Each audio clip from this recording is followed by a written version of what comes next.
મિત્રો શાક માર્કેટમાં કૂણા કૂણા અને તાજા તાજા તુરિયા મળી ગયા એટલે આપણે તો તરત લઈ લીધા. તુરિયાનું શાક બનાવવાનો પ્લાન નહોતો, પણ તુરિયા જોઈને લેવાનું મન થઈ ગયું. તો આજે આપણે બનાવી લઈએ તુરિયાનું સરસ મજાનું શાક. 500 ગ્રામ તુરિયા લીધા છે અને આપણે બાજરાના રોટલા સાથે આ શાકની મજા માણવાની છે. ચાલો બનાવી લઈએ. તો એના માટે આપણે 1 થી 1.5 ચમચો સિંગ તેલ લીધું છે. અંદર 10 થી 12 કળી લસણની કૂટીને એડ કરી છે અને 2 થી 3 લીલા મરચાંને પણ સમારીને એડ કર્યા છે. ખૂબ જ ટેસ્ટીને એકદમ અલગ રીતે આપણે શાક બનાવીશું.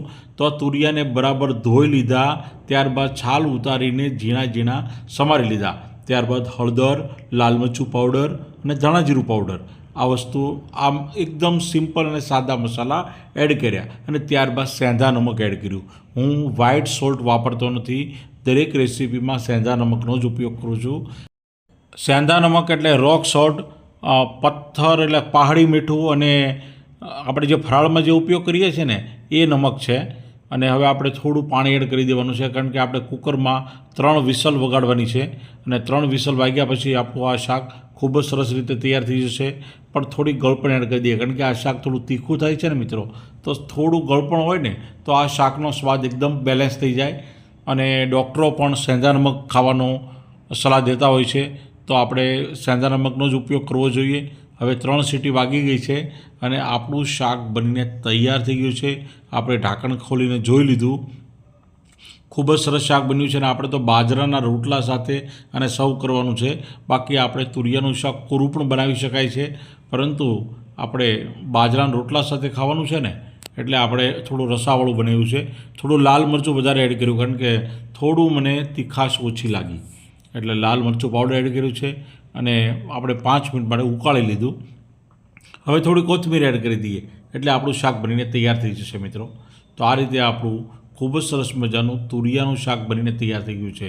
જો તમારે સેવ તુરિયાનું શાક બનાવવું હોય ને તો લાસ્ટમાં તમે આ રસાવાળા શાકની અંદર તમે 1 મુઠ્ઠી સેવ એડ કરી દો એટલે એ સેવ તુરિયાનું શાક બની જાય છે. અને આપણે સરસ મજાનો બાજરાનો રોટલો પણ તૈયાર થઈ ગયો છે. દેશી ઘી લગાવીને એને બરાબર તૈયાર કરી દઈએ અને આપણી ડીશ આપણે આ રીતે આપણે તૈયાર કરી દઈએ.